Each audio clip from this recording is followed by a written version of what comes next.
Hey there everybody, this is Gary from Constricted and Addicted.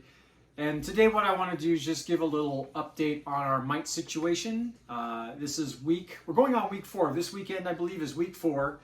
And I believe that we have gotten rid of the mites. The snakes are all on paper towel substrate. They've been on paper towel substrate since the beginning of the find. Well, since the beginning of the last find, I should say.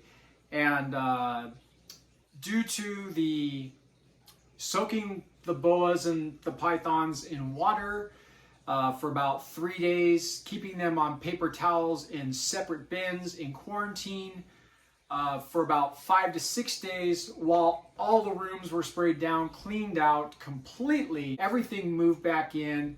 The snakes have been on, again, they've been on paper towels for the last 4 weeks or going on 4 weeks in their enclosures, and I'm happy to report that not one mite has been found. And I'd like to believe, although I'm skeptical, but I'd like to believe that the mites are gone. One of the ways to tell is, first of all, on the paper towels. The paper towels don't have any black specks, and I don't have any snakes hiding in their water dishes. This is Morgan. Morgan is my female black pastel pied. And when you have a white snake, it's very easy to tell because usually you can see them buried in the scales. Morgan is completely white. There's not a black speck on her except for this little one by her tail, which is a mark that she has actually acquired as she's gotten older. But she's clean, clear, and obviously the whiter snakes, the albinos, it's going to be a little easier to tell if you're looking at the snakes themselves than it is to look at a darker snake such as this Argentine right here. It's very hard to tell if this snake would have mites on it. The only way to really tell is if you're holding it and then you check your hand and you see one on your hand, or if it's on a paper towel substrate and you see the mites on the paper towel. The other surefire way for me is if I see the boas or the pythons soaking in their water dishes. Before I got rid of the mites, they were soaking in the water dishes, and I kind of passed it off for a while, thinking that they were just soaking it. Maybe it was just normal behavior, but my boas had never soaked before. So that was the good indicator that my snakes were having a mite problem. So like I said, I firmly believe that after this weekend, I'm going to move them back onto substrate, and I'm going to go ahead and assume that we've gotten rid of the mite problem. And one of the things, like if you have multiple snakes like I do, I think it's important that you're able to triage your snakes in the event something like this happens. And what I have here, I have 2 heat strips that I hook into thermostats at 90 degrees. And then I have quarantine bins for all my snakes. If you have a lot of snakes and one snake has mites, assume the whole collection has them. Even though I had snakes that were white and they didn't have a sign of a mite on them.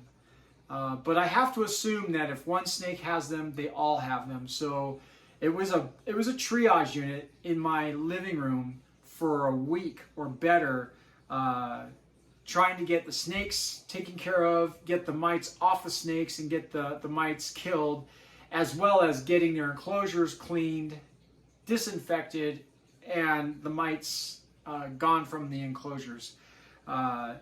It's important to me that, if I'm going to have this many snakes, that I have a way to treat them if something like that happens. So for me, I've got, a quarantine bin for every snake that I have.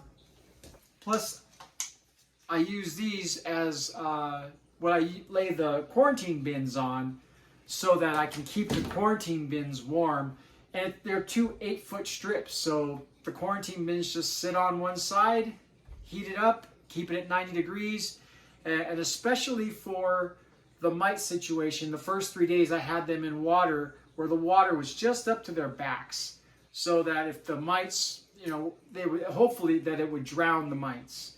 And what I did must have worked, because like I said, we're going on 4 weeks and I haven't found a mite one in my enclosures, on my snakes.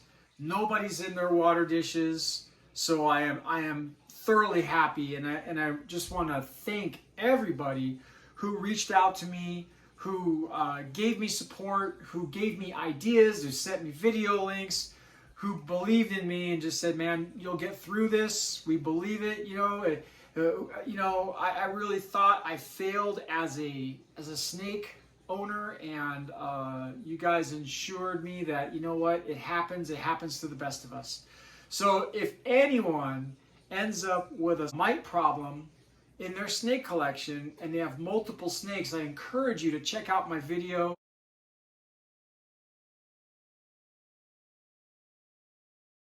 Contact me if you'd like. If you're on Instagram, the best way to get a hold of me is at Gary's Constrictors on Instagram.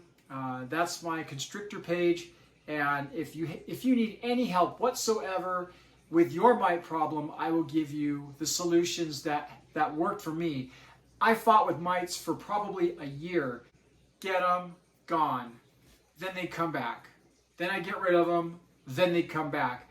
And it was really because I didn't have a correct quarantine process while bringing a brand new snake in, and while the mites were already in the house. So it makes me happy to know that these guys, I hope they're happy. I don't see them soaking in water dishes.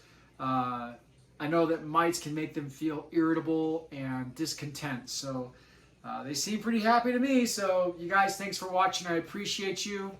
See you on the next one.